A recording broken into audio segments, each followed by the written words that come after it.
The man in charge of coordinating the Australian Defence Force's response to the catastrophic floods in northern NSW has apologised to those who felt abandoned as their calls for help went unanswered. Key points. Major General David Tomei said the ADF was on the ground from day one in Lismore. Major General David Tomei said the ADF was on the ground from day one in Lismore. ADF helicopters have carried out 71 rescues. ADF helicopters have carried out 71 rescues. He said the weather conditions initially prevented the ADF from operating safely. I am very sorry for all those people who have felt that they haven't been supported, and I empathize completely with their plight, National Commander of the Joint Task Force Major General David Tomei said. In his first public comments since the floods hit more than a week ago, he acknowledged the loss of life in the state's north and said his priority now was to reach isolated communities and to help with the cleanup in major centers such as Lismore. Major General David Tomei said reaching communities in remote areas had been a challenge. As he spoke, around 120 ADF personnel were on their way to the small towns of Karaki, Woodburn and Bora Ridge, which have been cut off for more than a week. Hundreds more troops and heavy equipment, as well as helicopters, including 2 sent by Singapore, are due to land in the coming days. But many in the state's north are questioning why it has taken so long for help to arrive. Locals swung into action to rescue residents despite the SES warning of the dangers. Major General Tomei said the ADF was on the ground from day one, with reserve soldiers who live in Lismore responding to a call for help. When Lismore needed the Australian Defence Force, they didn't have to come to Sydney.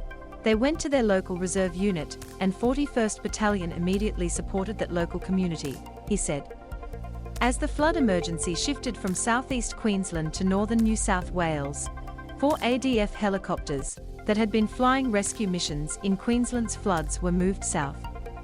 The Australian Defence Force is as prepared for emergencies as it can be, Major General David Tomei says.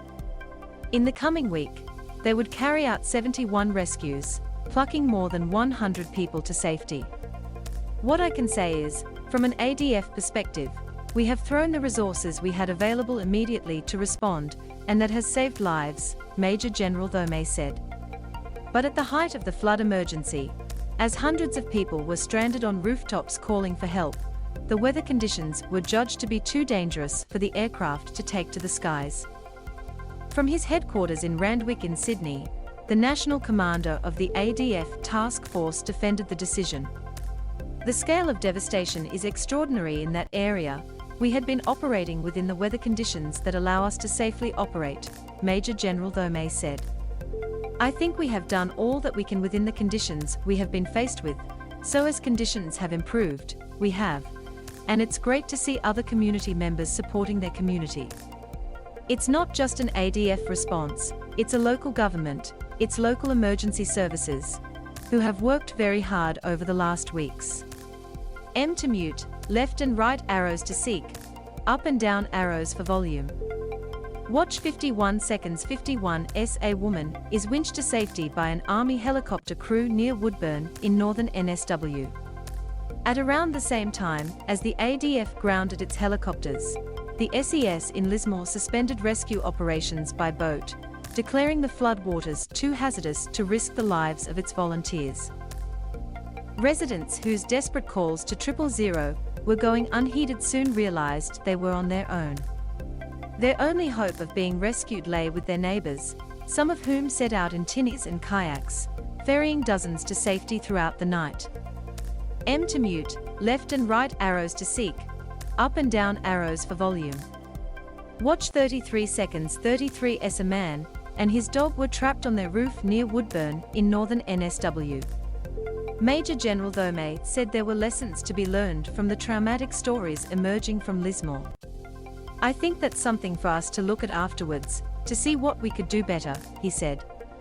I think it's important to acknowledge that whether it's the local community, who went out to do rescues, or the SES, they all put themselves in extremely difficult and dangerous circumstances, and we should all be grateful for what they've done. Army personnel have now landed in the small town of Karaki, which had been cut off for days and was fast running out of food, fuel and drinking water. Residents at Broadwater said they would have liked to see troops on the ground much earlier after the flooding. There is no running water or internet in the town of Broadwater after floods swept through. The task force commander said even with the ADF's resources, reaching communities like this has been a challenge. Most of those communities were cut off up until the weekend, so it was very difficult to get land access to those places, he said. But we have been pushing into those places as much as we can since the start of the flood event, and we will continue to do so. Properties in McLean, south of Ballina, are beginning to be inundated as the Clarence River rises.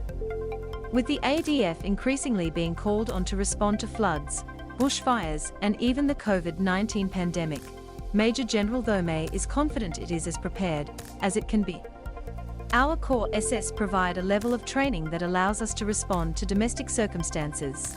Since bushfires in 2019 until today, the ADF has been supporting the community, he said.